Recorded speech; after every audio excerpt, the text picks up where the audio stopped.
4 degrees, 2 masters, 1 mission, pure logic. Hi everyone, I'm Cathy Liu, with master's degrees in statistics and finance and a dual background in mathematics and economics. I've spent my life deconstructing complex systems. Today I'm not just teaching you how to find an answer. I'm teaching you how to master the logic of the quote-unquote unsolvable. If you've ever felt stuck on SAT geometry that ends in the next 10 minutes, let's dive into the problem. Let's take a look at our mission. In the figure shown, points A, B, C and E lie on the circle. We are told that segment AC is perpendicular to segment B at point D, and we have a specific measurement. BD equals the square root of 346. Additionally, the diameter of this circle is 175. Now there is a very important constraint. AB is less than BC. It might seem like a small detail now, but it will be our North Star later in the problem. Our ultimate goal? To find the value of the ratio R equals CD over AD. Are you ready to start the investigation? Let's go. The question is, what do we know about AC? Any guess? Maybe some student will say AC equals 175, but why? From the question we only know the diameter equals 175, but it didn't tell us AC is the diameter. Here is a hint, look at the figure. The figure explicitly marks angle ABC with a right angle symbol. Based on the converse of Thales' theorem, if an inscribed angle is 90 degrees, the coordinate subtends must be the diameter. So, since angle ABC equals 90 degrees, segment AC is indeed the diameter. Therefore AC equals 175. Now we know AC equals 175, what else? Can we find any relationship between the sides?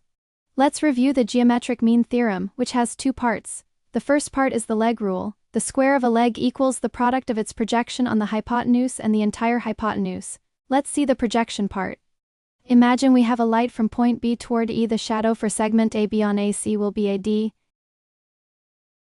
If we have another light from B toward C, the shadow for AB on AC will be AC itself.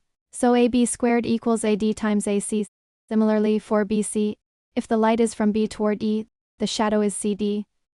If the light is from B toward A, the shadow is AC, so BC squared equals CD times AC. The second part is the altitude rule. The square of the altitude to the hypotenuse equals the product of the two segments it creates on the hypotenuse. How can we find the shadow for BD? One light from B toward A, the shadow on AC is AD. Another light from B toward C, the shadow on AC is CD. So BD squared equals AD times CD. How can we prove it? We can use triple similarity. First, let's see triangle ADB and triangle ABC. Angle BAD equals angle BC, and angle ADB equals angle ABC, both being 90 degrees. Based on the angle-angle criterion, triangle ADB is similar to triangle ABC. So AB over AD equals AC over AB, which means AB squared equals AD times AC. Second, for triangle BDC and triangle ABC, angle BC equals angle BCA, and angle BDC equals angle ABC being 90 degrees. Based on angle-angle, triangle BDC is similar to triangle ABC, so BC over CD equals AC over BC, which means BC squared equals CD times AC. Third, let's see the angle relationships. Angle BAC plus angle BCA equals 90 degrees. Angle BAD plus angle ABD equals 90 degrees. And angle DBA plus angle DBC equals 90 degrees. From these we get angle BC equals angle ABD and angle DBC equals angle DAB. So triangle BDC is similar to triangle ADB based on angle-angle. This gives us BD over CD equals AD over BD, and we prove that BD squared equals AD times CD. Let's review congruence versus similarity. Congruence means identical in shape and size, and the scale factor k equals 1. Similarity means identical in shape but different in size, where k does not equal 1. Note that congruence is a specific case of similarity where k equals 1. How do we prove them? For side, all three sides are equal for congruence but proportional for similarity. For side, angle side, two sides and the included angle are equal for congruence. Two sides are proportional and the included angle is equal for similarity. For angle-based proofs, for congruence we need two angles and one side equal. For similarity we only need angle-angle, meaning two angles are equal. For right triangles, for congruence we use hypotenuse leg. For similarity, we just need a constant ratio of any two sides. Key properties: corresponding angles are always equal. Corresponding sides are equal in congruence but proportional in similarity. The area ratio is the square of the scale factor. Now, how to use the fact that AB is less than BC? Why do we have this in our question? This is a really critical application. Based on the leg rule, the ratio of a B squared over BC squared equals the ratio of a D times AC over CD times AC, which simplifies to a D over CD. Given that AB is less than BC, then AB squared must be less than BC squared, so we know AD is less than CD. We need to use this vital information later. Alright class, after our geometric journey, what ingredients do we actually have on the table? Let's take a look. First, through our leg rule and the constraint, we are absolutely certain that AD is less than CD.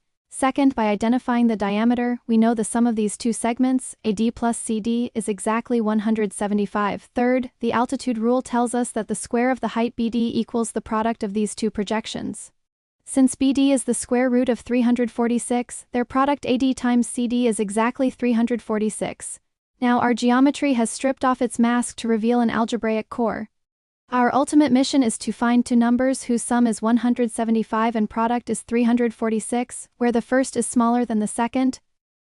To make the math more fluid, let's translate our geometric language into algebraic symbols. We define AD as x and CD as y. With this we have a classic system of equations. X plus y equals 175 and x times y equals 346, with the constraint x is less than y. This is the beauty of mathematical thinking. We have successfully downshifted a complex circle geometry problem into a pure algebraic modeling task. This ability to translate across disciplines is the key to standing out in the SAT and beyond. For this system, I first want to introduce method 1, quadratic modeling. Many students ask, why does a variable t suddenly appear here? Where does this equation come from? There are two ways to understand this. The first is the inverse application of Vieta's formulas. We know a quadratic equation with roots x and y expands into t squared, minus the sum times t, plus the product equals 0. Since we already have the sum and the product, we can reconstruct the quadratic equation directly. T squared minus 175t plus 346 equals 0. Here x and y naturally become the two roots of this equation. The second is the intuitive substitution method. If t feels too abstract, we can let y equal 346 divided by x. Plugging this into the sum equation gives us x plus 346 divided by x equals 175. If we multiply both sides by x, you'll find it turns right back into x squared minus 175x plus 346 equals 0. Using the quadratic formula, we calculate two results, 173 and 2. Based on our logical chain, the smaller x must be 2, which is a d, and the larger y must be 173, which is CD. If you want to avoid a messy quadratic method too, the algebraic identity method is your best friend. The biggest benefit here is dimension reduction. We stop dealing with second powers and instead use the elegant relationship between the square of the difference and the square of the sum. Look at this identity, the square of y minus x equals the square of y plus x minus 4 times xy. We plug in our sum and product, 175 squared minus 4 times 346, which equals 29,241. Taking the square root, we directly find the difference between the two segments, y minus x equals 171. Now we have the simplest linear system, a sum of 175 and a difference of 171. Adding the equations gives us the large number y equals 173 and subtracting them gives the small number x equals 2. This method bypasses the tedious calculations of the quadratic formula entirely. Finally, I want to show you the Cathy.L secret weapon. Prime factorization analysis. This is the number sense approach we highly recommend for time tests. Since we are looking for two numbers that multiply to 346 and add to 175, let's perform short division on 346. Dividing by the smallest prime 2, we get 173. We immediately discover that 173 is a prime number itself. This means the factor combinations for 346 are extremely limited. Only 1 times 346 or 2 times 173. Let's quick check the sums. 1 plus 346 is 347, which is no, but 2 plus 173 is 175, a perfect match. In just 2 seconds we've locked in AD equals 2 and CD equals 173. In a race against the clock, this method is a lifesaver. The final solution for the ratio R equals CD over AD is 173 over 2, which equals 86.5. Before we finish, I have summarized the 5-step breakthrough for this problem. This is your master manual for success. First, identify, never ignore small symbols in a circle. The right angle marker is your only lighthouse for identifying the diameter and applying Thales' theorem. Second, connect. Similarity is the bridge between the angles you see and the lengths you need.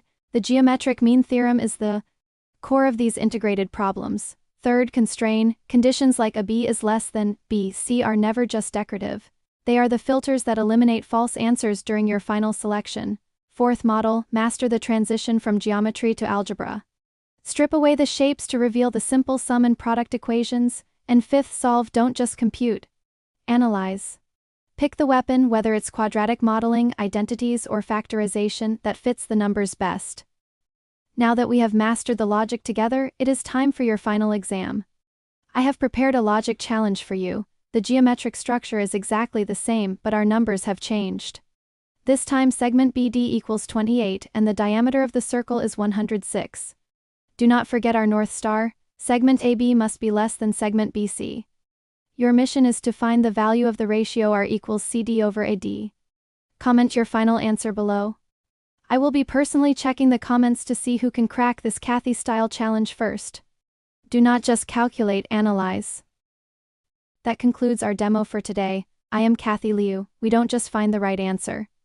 We explore the undeniable beauty behind the logic. I hope you can take this rigorous logic with you to your next challenge. Thank you all.